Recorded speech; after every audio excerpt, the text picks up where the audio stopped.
Greetings. Greetings to all the Loretto sisters and friends as you celebrate 200 years of faith and service to the people and church, not only of the U.S., but many other countries. And thank you for inviting me, a Loretto High School graduate of 1951, to greet you on your 200th anniversary celebration. Your education and example have been a guide to me in my own life of mission in the Philippines and now in Myanmar, Burma.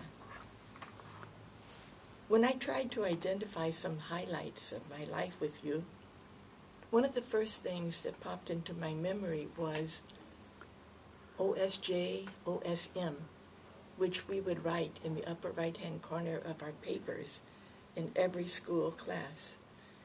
O suffering Jesus, O sorrowful Mary.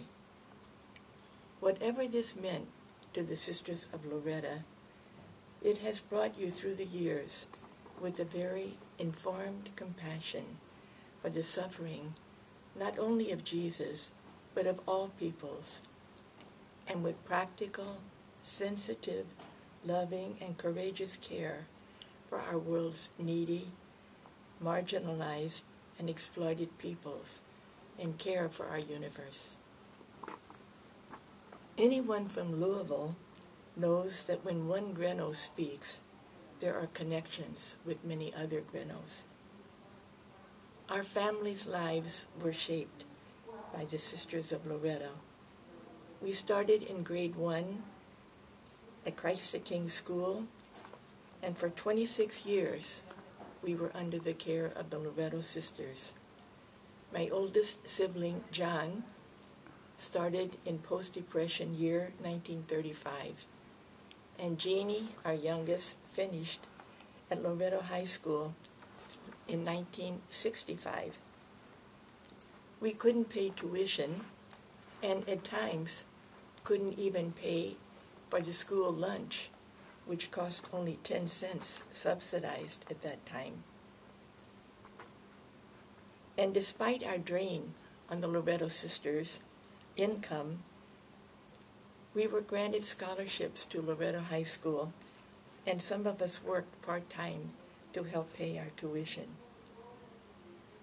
Even in grade 1 at Christ the King School, we were being introduced to world awareness.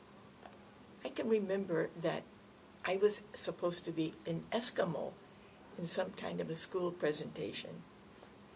When I was in grade 4, the school invited 2 Maryknoll sisters who had been in China to go around the rooms and talk with us.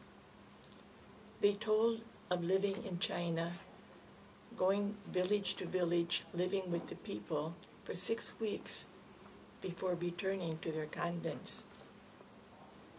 For me, I was never attracted to being a Sister of Loretto. I didn't want to live inside a convent like they did.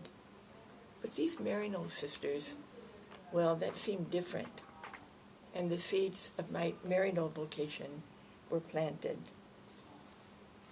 Our education was much more than reading, writing, arithmetic, and religion. We were introduced to good music. We were brought to hear the Louisville Philharmonic Orchestra at Memorial Auditorium on 4th Street.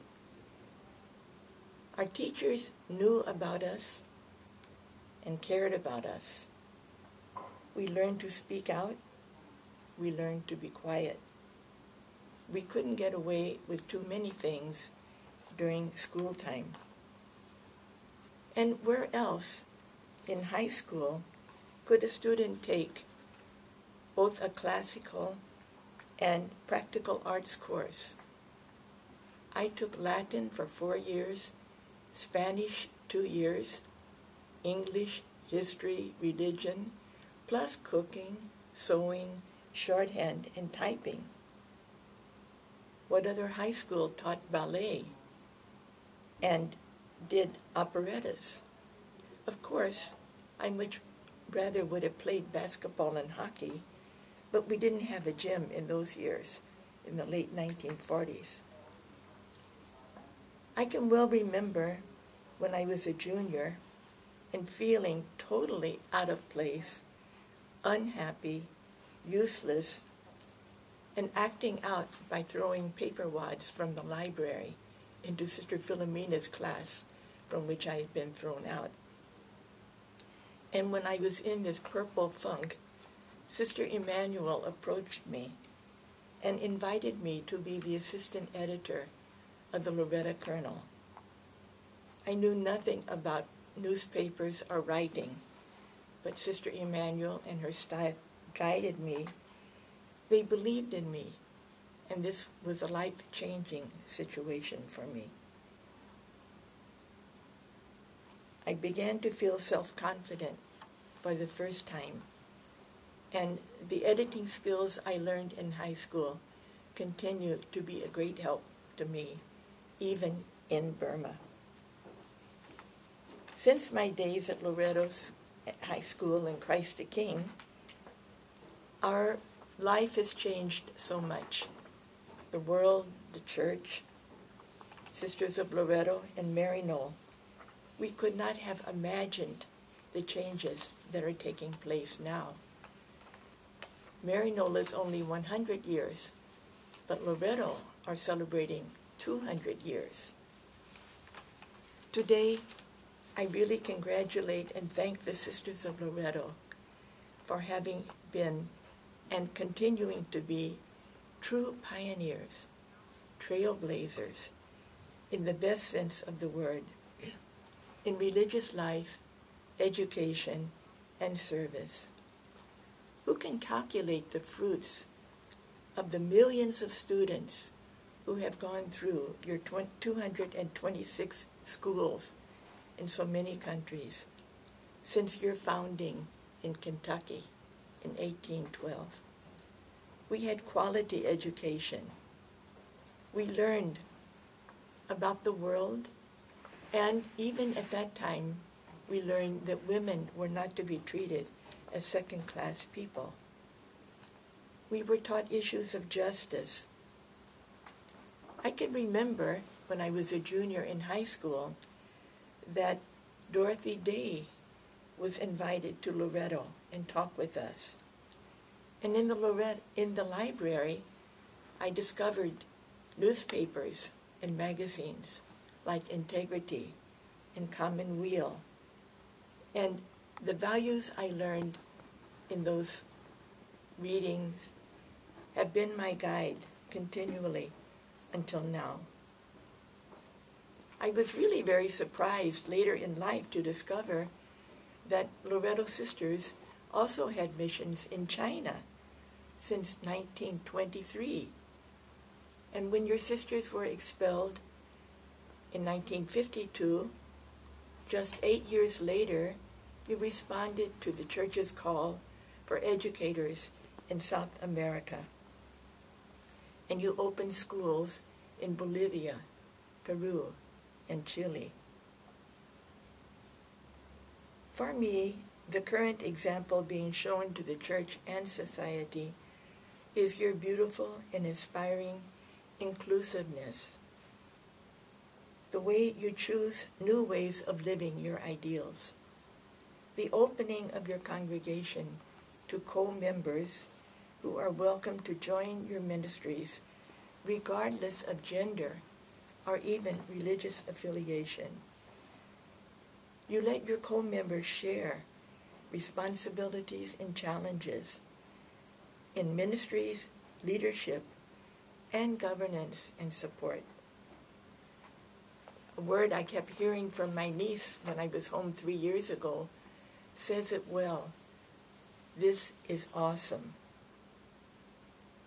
You have formed sister communities with religious congregations in Ghana of Africa and Guatemala in Middle America.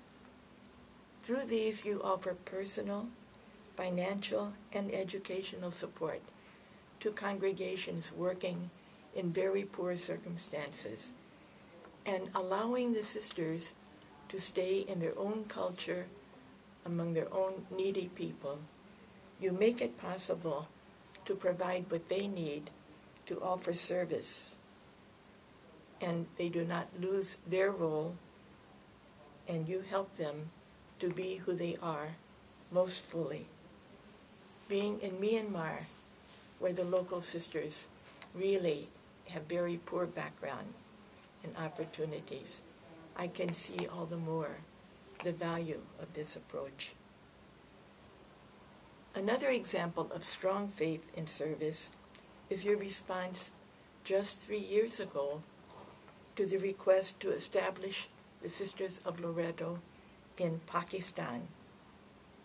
I am sure that took great faith, and I am sure you are not sorry.